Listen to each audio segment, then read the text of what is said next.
Chào mừng quý vị quay trở lại với bản tin thời sự quốc tế ngày 25 tháng 9 của FPNC. Chương trình hôm nay sẽ có một số thông tin nổi bật sau. Vì sao nhóm tàu sân bay Mỹ xuất hiện ở Biển Đông giữa căng thẳng với Trung Quốc?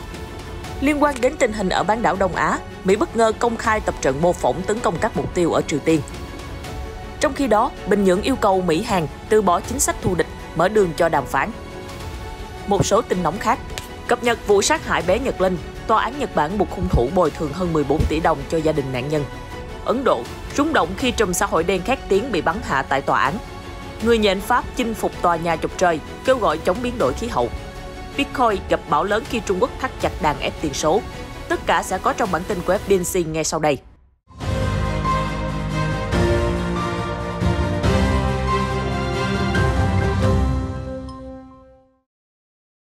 Sau gần 3 tháng thực hiện nhiệm vụ ở Trung Đông, nhóm tác chiến tàu sân bay Ronald Reagan của Mỹ đã đi vào Biển Đông vào ngày 24 tháng 9 vừa qua. Theo Star and Drive, sự xuất hiện tàu chiến Mỹ diễn ra giữa lúc tình hình đang tăng nhiệt ở Biển Đông và tranh cãi bùng nổ giữa các cường quốc liên quan đến thỏa thuận tàu ngầm của Mỹ và đồng minh. Theo thông cáo của Hải quân Mỹ, nhóm tác chiến do tàu sân bay USS Ronald Reagan dẫn đầu vừa trở về từ biển Ả Rập sau thời gian hỗ trợ Mỹ rút quân khỏi Afghanistan. Hải quân Mỹ còn cho biết, nhóm tàu tác chiến sẽ tiến hành các hoạt động bay, hoạt động tấn công trên biển, hoạt động chống tàu ngầm và huấn luyện chiến thuật ở Biển Đông. Tàu chiến Mỹ xuất hiện giữa lúc căng thẳng sục sôi trên Biển Đông, với Trung Quốc không ngừng gia tăng sự hiện diện quân sự của mình. Mỹ trong khi đó cũng đã củng cố liên minh xây thành trì, chống lại các thách thức từ đối thủ này. Tuần trước, Mỹ, Úc, hai nước vốn đang tăng cường sự hiện diện trong khu vực, đã ký kết thỏa thuận giúp Úc sở hữu tàu ngầm chạy bằng năng lượng hạt nhân. Giữa lúc đó, Washington tiếp tục thể hiện sự ủng hộ đối với Đài Loan, vốn Trung Quốc luôn coi là lãnh thổ của mình và không loại trừ khả năng dùng vũ lực để thống nhất. Hồi tháng trước, khi đề cập khu vực Ấn Độ Dương-Thái Bình Dương và Đài Loan, Đô đốc John Aquilino cho biết Mỹ đã sẵn sàng cho bất kỳ tình huống nào có thể xảy ra, gồm cả xung đột vũ trang. Chỉ huy Bộ Tư lệnh Ấn Độ Dương-Thái Bình Dương nhấn mạnh, chúng tôi ở đây để có thể tiếp tục hoạt động nhằm bảo vệ hòa bình và thịnh vượng trong khu vực, và chúng tôi phải ở trong vị trí để đảm bảo giữ nguyên hiện trạng như đang áp dụng đối với Đài Loan. Trong khi đó, các vụ thử tên lửa rầm rộ vừa qua đã thổi bùng căng thẳng ở hai miền Triều Tiên. Giữa lúc này, lực lượng quân đội Mỹ ở Hàn Quốc quyết định tiến hành tập trận mô phỏng các cuộc tấn công nhằm vào các cơ sở quan trọng của Triều Tiên. Hãng Yonhap ngày 24 tháng 9 đưa tin, cuộc tập trận Tick Knife được thực hiện ở doanh trại Humphreys ở thành phố Pyeongtaek, cách Seoul khoảng 70 km. Tham gia cuộc tập trận có máy bay vận tải quân sự C-130J, trực thăng MH-60 Seahawk cùng nhiều đơn vị và binh sĩ Hải quân Mỹ. Theo thông báo từ Bộ Chỉ huy tác chiến đặc biệt Mỹ ở Hàn Quốc cho hay, cuộc diễn tập năm nay gồm các nội dung nhảy dù đổ bộ, đu dây đổ bộ và hoạt động hạ cánh chiến thuật của máy bay quân sự. Được biết, quân đội Mỹ thường tổ chức tập trận Tick Knife từ thập niên 90 cùng quân đội Hàn Quốc, nhưng việc Washington công khai hoạt động này được xem là khá bất thường. Đáng nói là hoạt động diễn tập còn bao gồm các cuộc tấn công mô phỏng vào những mục tiêu giả định là cơ sở chủ chốt của Triều Tiên, ví dụ như các căn cứ tên lửa và cơ sở hạt nhân theo Yonhap. Cuộc tập trận diễn ra trong bối cảnh căng thẳng leo thang ở khu vực với các vụ thử tên lửa liên tiếp của Bình Nhưỡng và Seoul trong thời gian qua. Ngoài ra, Triều Tiên cũng bị nghi vấn đang khởi động lại lò phản ứng sản xuất plutonium và mở rộng các cơ sở làm giàu uranium tại khu phức hợp hạt nhân Yongbyon. Cũng liên quan đến tình hình ở Triều Tiên, hôm 24 tháng 9 vừa qua, bà Kim Yo-jong, em gái nhà lãnh đạo Triều Tiên Kim Jong-un, đã phát tín hiệu muốn đàm phán với người láng giềng miền Nam Hàn Quốc. Theo đó, bà đã yêu cầu Hàn Quốc và Mỹ phải chấm dứt ngay thái độ thù địch nếu muốn nối lại tiến trình đàm phán hai miền. Hành động này của bà Kim được cho là sự đáp lễ cho bài phát biểu của Tổng thống Hàn Quốc Moon Jae-in. Trong đó, ông nhắc lại lời kêu gọi tuyên bố chính thức chấm dứt tình trạng thù địch trên bán đảo Triều Tiên và tiến tới thống nhất hai miền thông qua tiến trình đối thoại và hợp tác chính trị. Tuy bán đảo Triều Tiên đã im tiếng súng vào năm 1953, nhưng thực tế cả Seoul và Bình Nhưỡng hiện vẫn trong tình trạng chiến tranh do chưa ký kết hiệp định chấm dứt chiến tranh.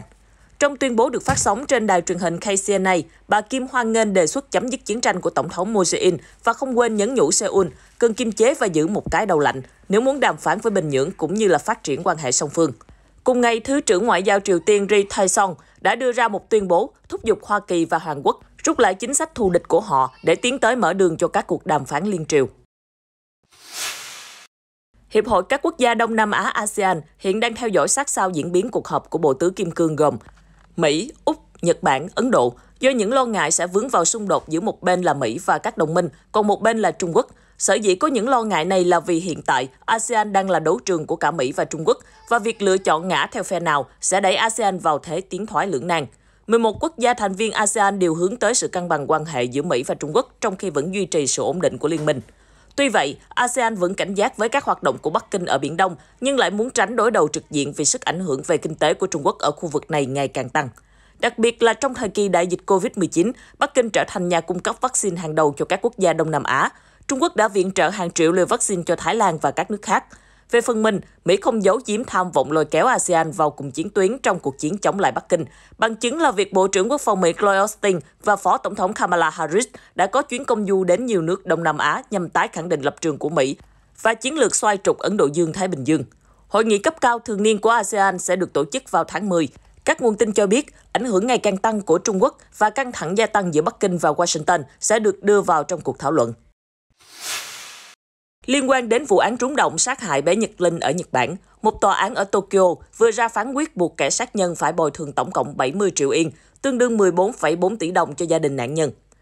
Ông Chiyoshi Momosaki, thẩm phán tòa án cấp cao Tokyo, khẳng định bị cáo Yasumasa Shibuya đã phạm phải tội ác vô cùng nghiêm trọng. Ông nhấn mạnh, chúng ta chỉ có thể tưởng tượng nỗi đau của việc cha mẹ có con bị cướp đi sinh mạng, sự thống khổ về tinh thần của cha mẹ cô bé, những người đã trông mong em lớn lên và được chăm sóc em chu đáo là không thể đong đếm được. Sau phiên tòa, cha của nạn nhân, ông Lê Anh Hào cho biết, bao nhiêu tiền cũng không thể đưa Linh trở lại, nhưng chúng tôi muốn đảm bảo Shibuya phải chịu trách nhiệm trước pháp luật. Theo hồ sơ vụ án, vụ việc xảy ra vào tháng 3 năm 2017, khi nạn nhân đang trên đường đến trường tiểu học Mutsumi Daini ở Matsudo. Tháng 7 năm 2018, thẩm phán tòa án tỉnh Chiba đã tuyên án tù chung thân đối với bị cáo Shibuya vì tội sát hại bé Nhật Linh. Tiếp tục chương trình là một số tin nóng khác.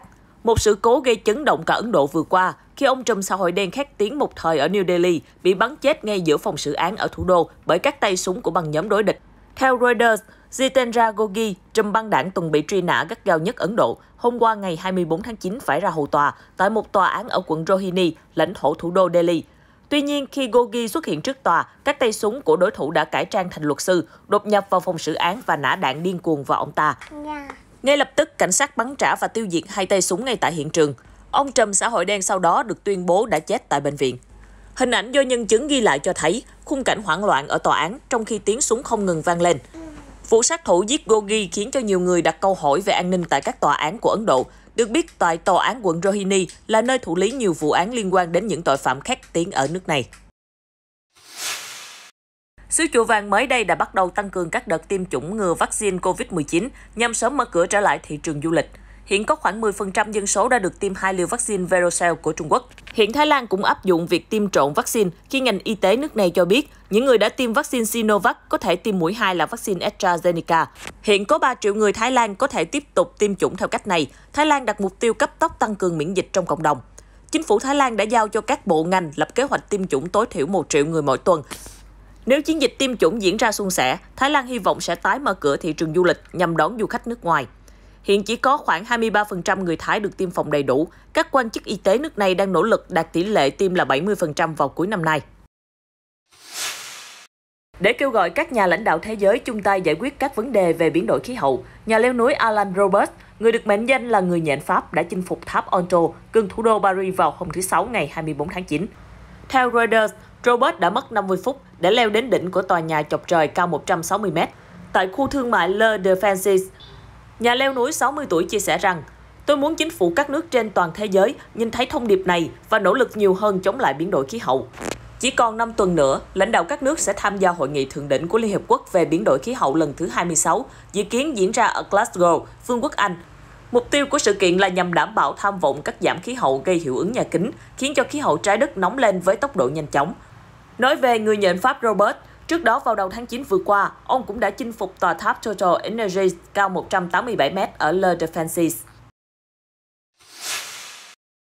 Kết thúc bản tin hôm nay sẽ là thông tin đáng chú ý về việc tiền điện tử. Hãng CNBC vừa đưa tin, Ngân hàng Trung ương Trung Quốc PBOC ngày 24 tháng 9 nêu rõ tất cả các giao dịch tài chính liên quan đến tiền điện tử là bất hợp pháp. Theo đó, cơ quan này cho biết tiền điện tử không được lưu thông trên thị trường như tiền tệ truyền thống và cấm các sàn giao dịch ở nước ngoài cung cấp dịch vụ cho các nhà đầu tư ở Trung Quốc thông qua Internet. PBOC cũng đã cấm các tổ chức tài chính, công ty thanh toán và công ty Internet tạo điều kiện cho các giao dịch tiền điện tử. Theo ngân hàng này, các giao dịch tiền điện tử gây nguy hiểm nghiêm trọng đến sự an toàn của tài sản người dân. Động thái của Trung Quốc ngay lập tức ảnh hưởng trực tiếp đến Bitcoin và các đồng tiền số khác. Theo CNBC, giá Bitcoin giảm hơn 6,5% trong 24 giờ. Giao dịch cuối cùng ở mức khoảng 41.882 đô la, theo dữ liệu của Coinmetrics vào sáng thứ Sáu theo giờ Mỹ. Bên cạnh đó, cổ phiếu của các doanh nghiệp tiền điện tử và blockchain cũng bị ảnh hưởng. Trong đó, cổ phiếu của những công ty khai thác tiền số như Riot Blockchain, Marathon Digital, Bit Digital giảm từ 6,3 đến 7,5%. Cổ phiếu sàn giao dịch Coinbase cũng mất 3,4% giá trị. Giới chuyên gia cho rằng, các mỏ đào tiền là mục tiêu chính của cuộc đàn áp này. Theo Ủy ban Cải cách và Phát triển Quốc gia Trung Quốc, nước này đang phát động một đợt tấn công triệt để vào tiền mã hóa. Reuters dẫn lời cơ quan này cho hay, các hoạt động khai thác tiền số chỉ đóng góp một phần nhỏ vào nền kinh tế Trung Quốc, nhưng tiêu tốn một lượng lớn điện năng và cản trở mục tiêu giảm thiểu khí thải carbon. Theo đó, mục tiêu của đất nước tỷ dân là xóa sổ hoạt động khai thác tiền mã hóa để nền kinh tế Trung Quốc tăng trưởng bền vững. Thông tin vừa rồi cũng đã khép lại bản tin thời sự quốc tế hôm nay. Chúng tôi sẽ tiếp tục cập nhật những tin tức nóng nhất về tình hình thế giới. Xin chào và hẹn gặp lại trong những chương trình tiếp theo phát sóng trên kênh FBNC.